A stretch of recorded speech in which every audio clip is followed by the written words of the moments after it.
9, It was a bitter cold but sparkling clear morning at Cape Canaveral. Here at the last seconds of the countdown. 3, 2, 1, and liftoff. Today marks 35 years since the Space Shuttle Challenger disaster. It happened just 73 seconds into the flight, January 28, 1986. As the Challenger space shuttle exploded in the sky, a nation's dreams burst with it. There, watching the horror unfold, it became clear just how fine the line is between reaching for the stars and falling to catastrophe. This disaster, which shocked the world, sprang from ignored warnings and missed flaws. What other chilling secrets remain hidden in the wreckage? Stay tuned as we expose the horrible truths that just went unnoticed. Revisiting the Challenger's final flight. In the 1960s, as the space race heated up, NASA began its ambitious space shuttle program. The goal was to create a reusable spaceplane that could significantly reduce the high costs of single-use rockets. Politicians supported this groundbreaking idea, envisioning a craft that could launch like a rocket but land like a plane, saving millions. Though the idea of a reusable spacecraft had been considered since the 1950s, it wasn't until the 1960s that it began to take shape. The terror that followed that decade has been etched in history forever and was only unveiled moments ago. By early 1972, NASA had launched the Space Shuttle program from concept to action. They planned to build 4 shuttles, each named after a historic sea vessel. The first, called Columbia, was seen as a major step forward in space exploration, promising to cut launch costs and increase the number of missions. The first flight was led by experienced astronaut John Young, with rookie Bob Crippen as his co-pilot. Their launch from Cape Canaveral marked a historic moment in space travel. Young made a key adjustment to the mission's course, skillfully avoiding a risky maneuver that could have required a quick return to the launch site shortly after takeoff. In April 1981, Columbia made its first space voyage, the first American manned spaceflight in nearly 6 years. This mission, along with others that followed, was essential in testing the shuttle's capabilities. The crew faced many challenges, including malfunctioning thermal tiles on the engine, which were crucial for protecting the shuttle during re-entry. Despite these issues, Columbia landed safely, though with significant damage, including a bent undercarriage door. Engineers quickly addressed these problems, developing new methods to secure the tiles and fixing other issues, preparing the shuttle for future missions. Over the following years, NASA expanded its shuttle fleet with Challenger, Discovery, and Atlantis. Their main mission was to deploy commercial satellites into orbit. Although they aimed for weekly launches, this goal was not met. Each shuttle could carry multiple communication satellites per mission, but technical issues with the boosters sometimes left satellites stranded, requiring urgent rescue operations. By 1986, Challenger was ready for its 10th mission. The experienced crew was prepared to conduct important scientific experiments and launch the TDSB satellite. Commander Francis Dick Scobie, a lifelong aviation enthusiast, led the team. Scobie had piloted over 7,000 hours for the Air Force and held a degree in aerospace engineering. Born on May 19, 1939 in CLE Elam, Washington, and raised in Auburn, Scobie's passion for flight was clear from an early age.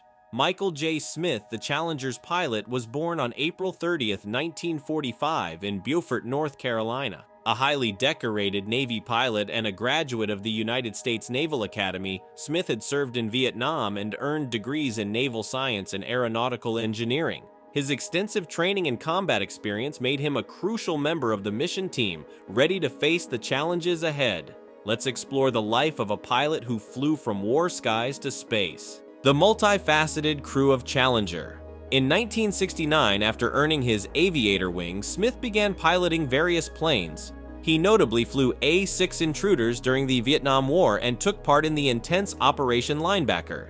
By 1986, his exceptional skills and ability to stay calm under pressure led to his selection as an astronaut, joining NASA's elite group of space explorers. On the Challenger, he served as the pilot and second-in-command under Commander Scobie.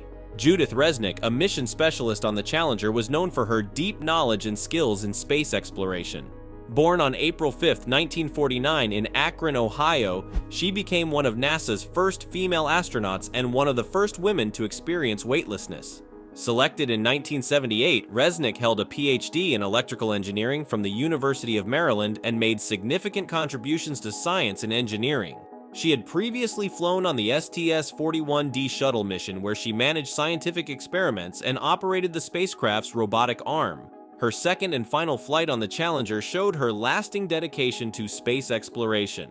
Ellison Onizuka, another mission specialist aboard the Challenger, was born on June 24, 1946 in Kealakekua, Hawaii. He was part of NASA's first Asian American astronaut class and held a PhD in aerospace engineering from the University of Colorado. His early love for space led him to a career in the Air Force as an aerospace flight test engineer before he joined NASA. His work on the Challenger was focused on advancing human knowledge and leaving a lasting impact that would inspire both society and the wider world. But this wasn't the only part of his story.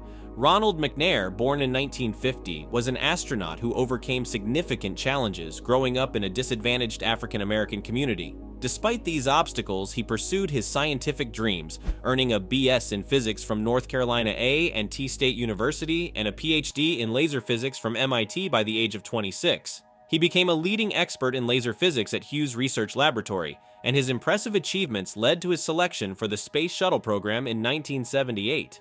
Sharon Krista McAuliffe, a central figure in NASA's Teacher in Space program, was a high school social studies teacher from Concord, New Hampshire.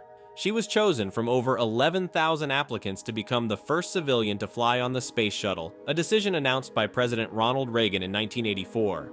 This initiative was part of NASA's effort to involve the public in space exploration. McAuliffe went through a detailed selection process that included medical exams and interviews, and she spent a year training at the Johnson Space Center. She was ready to teach live lessons from space on topics like magnetism and Newton's laws. Greg Jarvis, an engineer and astronaut, was born on August 24, 1944 in Detroit, Michigan. After finishing high school in 1962, he pursued higher education at the State University of New York at Buffalo, earning a Bachelor of Science in Electrical Engineering in 1967. He continued his studies at Northeastern University, where he obtained a master's degree in 1969. Jarvis joined the United States Air Force in 1969, serving until 1973, when he retired as a captain. He then worked at Hughes Aircraft as a payload specialist. Selected for the Challenger's STS-51L mission, his role was to test how fluids behaved in weightlessness. Tragically, the mission ended in disaster during launch when the shuttle exploded, claiming the lives of Jarvis, McNair, and McAuliffe. To honor his legacy, the East Engineering Building at the University of Buffalo was renamed Jarvis Hall, and a memorial sculpture was installed on campus. Additionally, a hydroelectric power plant near his hometown was named the Gregory B. Jarvis Power Plant. As the crew trained for launch, a series of delays hinted at challenges ahead. The Challenger's final launch. Right after the disaster, Stephen A. Nesbitt, who was in charge of public relations, was tracking the Challenger on radar. He kept watching it for 105 seconds after launch, still not knowing that the spacecraft had already broken apart. At the same time, emergency systems for the crew had been activated. The last thing anyone heard from the crew was the pilot, Michael J. Smith, saying "uh-oh" at the 73-second mark. Even though the main engines were still running, the crew couldn't control the shuttle anymore, and it broke apart at about 15 kilometers in the sky. Tragically, there was no way for the crew to escape, and both they and mission controllers were powerless to stop what happened. The day after this heartbreaking event, President Reagan gave a speech to honor the crew, who had given their lives in the pursuit of freedom and exploration. He quoted a poem by John Gillespie Magee, a pilot and poet. "We will never forget them, nor the last time we saw them this morning as they prepared for their journey and waved goodbye and slipped the surly bonds of earth to touch the face of God." To find out what went wrong, Reagan set up a special commission led by former Secretary of State William P. Rogers. This group, called the Rogers Commission, looked into the technical problems and other issues that led to the decision to launch that day. They produced a report with recommendations for NASA to make necessary changes. With these changes, shuttle flights resumed in September 1988 after a 32-month break. The first 7 missions took off from Pad 39B while Pad 39A was being upgraded. Out of respect, the details about the crew's condition when they were found were not shared publicly. However, it was noted that the cabin was mostly intact, with personal belongings floating to the surface and research material still inside. Security measures were tightened to make sure the recovery operations were conducted safely and respectfully. Major newspapers reported that the crew's remains were so badly damaged that they were unrecognizable. The identification process took place at Patrick Air Force Base Hospital, about 24 miles from Cape Canaveral. The cremated remains of the Challenger crew were placed together in a memorial at Arlington National Cemetery, while Francis R. Dick Scobie and Michael J. Smith were given individual graves. The memorial includes the poem High Flight by John Gillespie Magee Jr., capturing the spirit of their journey. Over the years, many tributes have been made to honor the Challenger crew. These include a black granite monument in Montpelier, Vermont, and the Challenger Center for Space Science and Education, which started in Houston in 1988. This center and its network of Challenger Learning Centers offer space-themed educational programs that have reached over 5.5 million students around the world. In a moving tribute to Ellison Onizuka, one of the astronauts, a soccer ball signed by his daughter's teammates was taken into space in 2016 by astronaut R. Shane Kimbrough. This fulfilled a dream that had long been cherished. When Kimbrough returned, he presented the ball to Onizuka's family at a high school football game. The ball was then donated back to Clear Lake High School, where it serves as a symbol of hope and resilience, now displayed in the school's case. After the Challenger tragedy, NASA ended the Teacher in Space program in 1990, but the mission's legacy lives on. It resonates particularly through the Forever Remember exhibit at the Kennedy Space Center Visitor Complex, which was created in partnership with the astronauts' families to honor those lost in both the Challenger and Columbia disasters.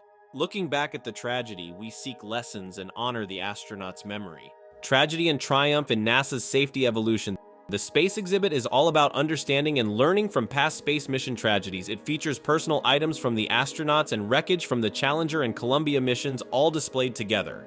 At the Space Mirror Memorial, the names of the 7 astronauts who lost their lives in the Challenger disaster are engraved on a reflective surface.